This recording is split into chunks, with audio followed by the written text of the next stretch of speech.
The EU, Canada, and Mexico condemned Trump's move to hike steel and aluminum tariffs. The ECB's knot warns the end of global cooperation will prove costly. China will have to hit back at U.S. bullying, the top diplomat says. There are a lot of people that are sitting on the sidelines waiting to see what's going to happen. Don't be confused about it. It's called inflation. That's what's going to happen. Today, we're going to talk about what's going on around the world with both our allies and our foes, and how our allies might end up becoming our foes.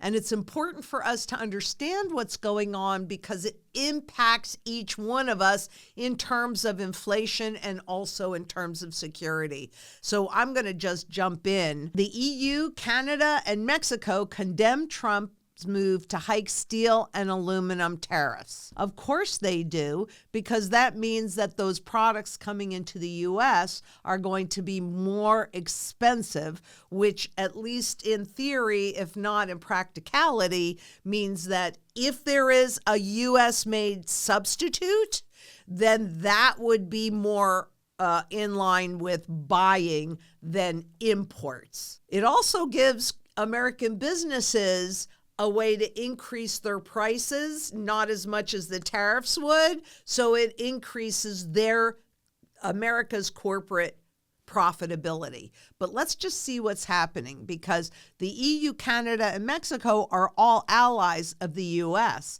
Steel imports by the top 10 countries are Canada, Brazil, Mexico, South Korea, Vietnam, Japan, Germany, Taiwan, the Netherlands, and China is on the very bottom of that heap right over here. But most of those imports come from Canada, Brazil, Mexico, and South Korea. That's where the lion's share come from. These are all allies of the U.S., but now he's moving to impose reciprocal tariffs. Now, look, the way that it seems like he's attempting to govern is by keeping everybody off kilter. Nobody's really knows what is going to do, what he's going to do, what the next shoe is to fall.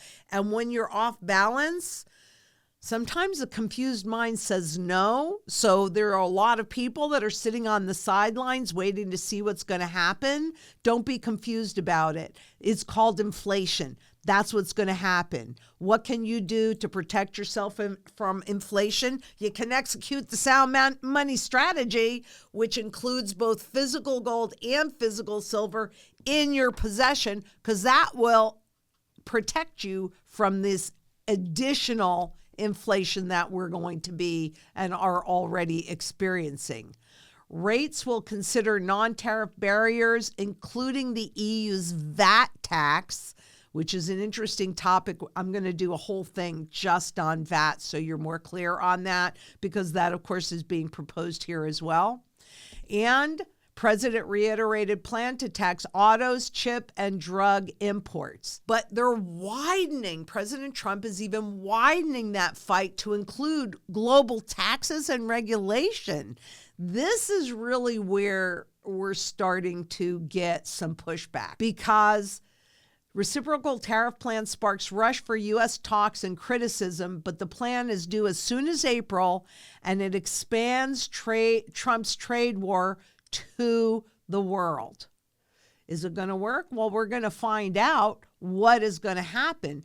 But with his order, Trump is also reaching beyond the usual boundaries of his trade fights to how countries collect taxes, apply regulations and standards, and other so-called non-tariff barriers. So he is attempting really to dictate to the world how they go about taxing their populations and regulating them.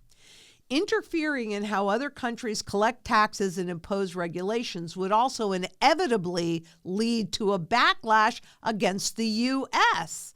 We're just going to make America hate it again.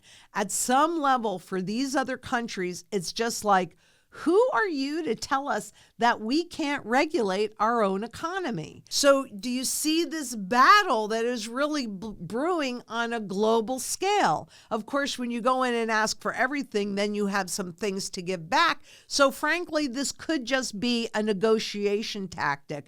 Time is going to tell, and then we'll take a look at that.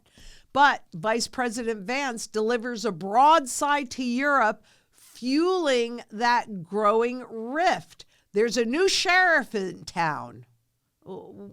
I don't know that America really gets to rule the world, but maybe I'm wrong. The ECB's knot warns the end of global cooperation will prove costly. It could actually prove very, very costly. It could actually even usher in the transition into a new system. Can you see that? Fragmentation threatens growth and stability. This is the Dutch Central Bank president, and the FSC chair delivers this speech on it. This just happened. This will likely fuel the sense of a growing disconnect between the U.S. and allies on the continent. This is going global, and it means that there's a lot more instability. You wonder why spot gold is going through the roof? This is why. Because markets like certainty. And what we have here these days is a whole lot of uncertainty and growing wider by the day. I wanted to point out these are major holders of U.S. states Treasury bond securities through April of 2024. The reason why I'm bringing this up is because we are counting on the world to buy the additional debt that the government plans to issue. I mean, we're looking at $4.5 trillion. So who is in that mix? Here's a whole list of them: Japan, China, the UK. Now, both Japan and China have been sellers of our treasuries, so they're not already accumulating more, and this goes through 2024, and these are just China's holdings of U.S. Treasury securities. There's 2000. You can see where we peaked in 2013. We've talked about this before. So it's been dropping since 2013. And here we are in 2024, which takes us all the way back to what year? 2009. What was happening in 2009? Oh, maybe the global financial crisis was happening in 2009. At that point, China was building their store of U.S. treasuries. Not anymore. Now they're getting rid of them. This is very dangerous in light of all the debt that the U.S. government plans to issue. So what would happen if the world stopped buying or even slowed down their buying and or holding of U.S. treasuries? And the treasuries are the foundation of the global markets. Can you see this crisis brewing? Do you think that there's no chance for a misstep? Everything's going to happen perfectly and be hunky-dory? If you don't hold it, you don't own it. No matter what those paper markets say, it's just that simple. You need to have a sound money foundation. You need to be your own central banker. It's the only way to protect yourself from this fight, because we kind of insert ourselves everywhere. Trump pushes Gaza plan in meeting with Jordan's King Abdullah II. And what was that? Let's see. President Trump hosted Jordan's King Abdullah II at the White House on Tuesday and renewed his suggestions that Gaza could be emptied of residents controlled by the U.S. and redeveloped as a tourist area, a plan that would likely only work if the Arab nation agrees to accept more Palestinian refugees. I mean, that's an amazing plan and quite bold, quite bold.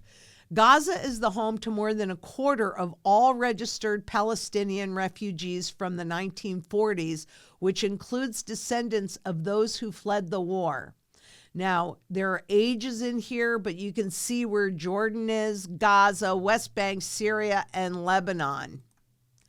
The forced relocation of Palestinians could fuel further radicalization, making things, frankly, even worse than they are, both within the Palestinian territories and among sympathizers in the broader Arab world. So is this likely to happen? I would kind of say no, but I could be dead wrong.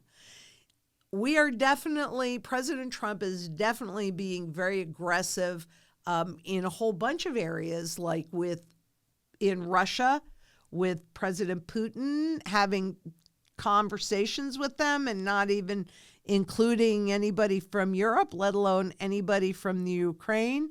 I mean, this is really bold stuff. That's what I'll say about it. Very bold.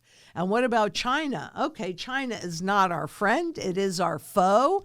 But China will have to hit back at U.S. bullying, the top diplomat says.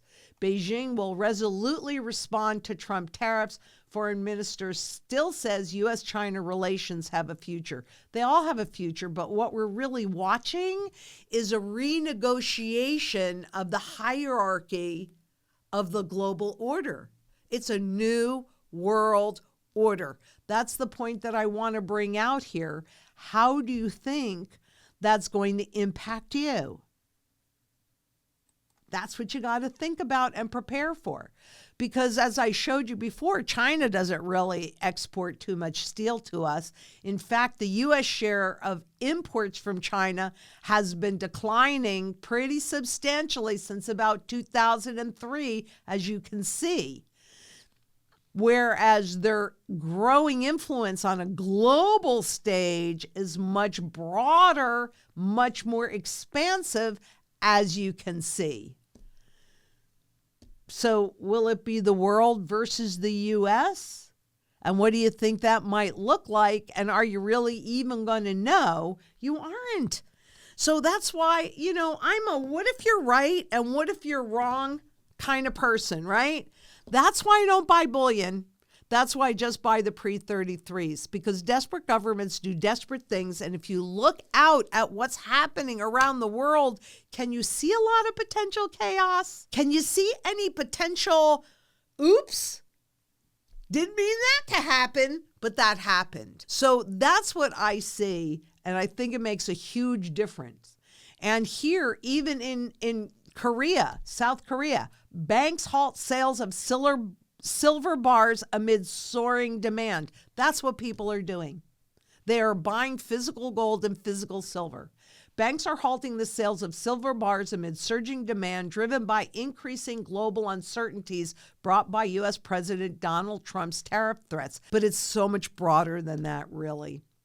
And it's okay. It is what it is. But lenders also earlier suspended the sale of gold bars, which has emerged as the most popular safe haven asset. But that's also what's easiest to confiscate. And here in the U.S., that's the kind of stuff that's held in IRAs, making it super easy to confiscate. That's why I like this. It's what if I'm right and what if I'm wrong? It doesn't matter with that.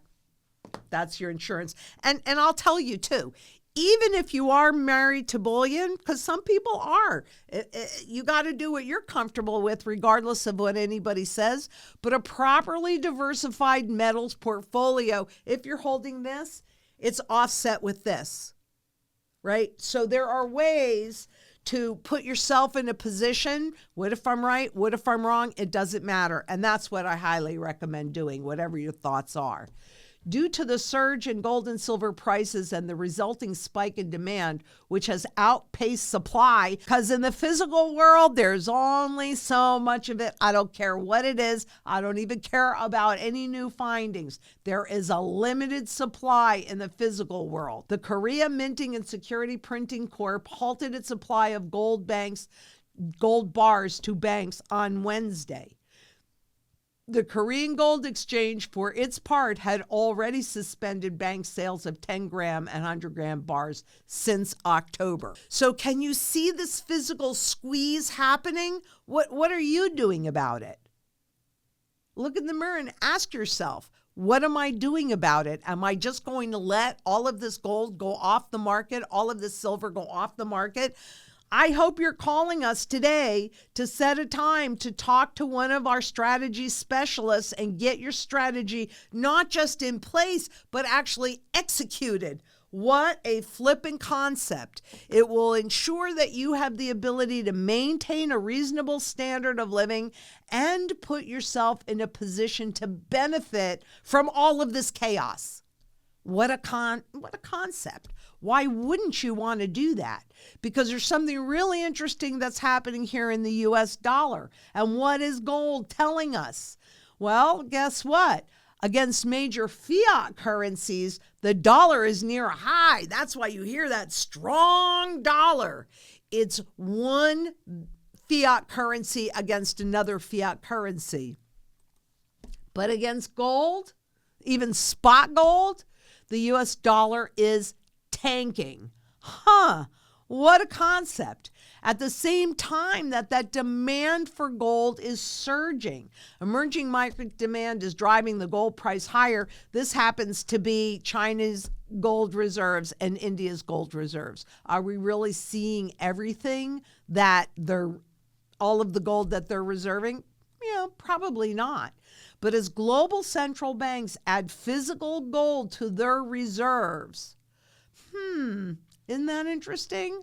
What the smartest guys in the room on what's happening in these markets. It's not like they don't know this. They don't want you to know this because they don't want you to be protected. But I want you to be protected. I want you to take your power back. What a concept.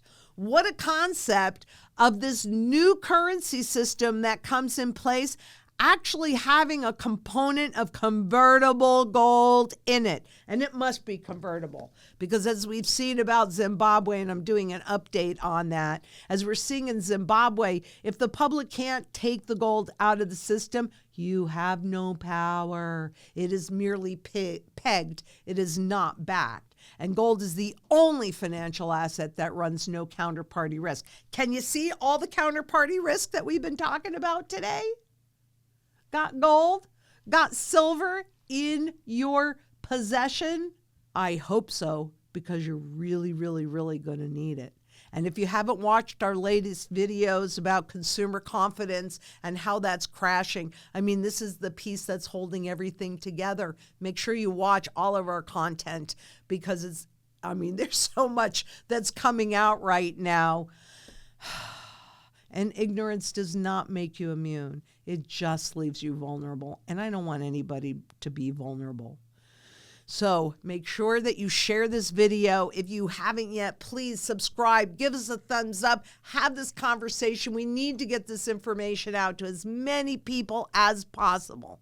And until next we meet, I 100% know that we can really make a positive difference for a lot of people. And I really want you to look in the mirror and ask yourself, if not me, who? And if not now, when? Because even though you're just one person, just like me, I'm just one person. What can we do? We can come together in global community and demand sound money. And so until next we meet, please be safe out there. Bye-bye.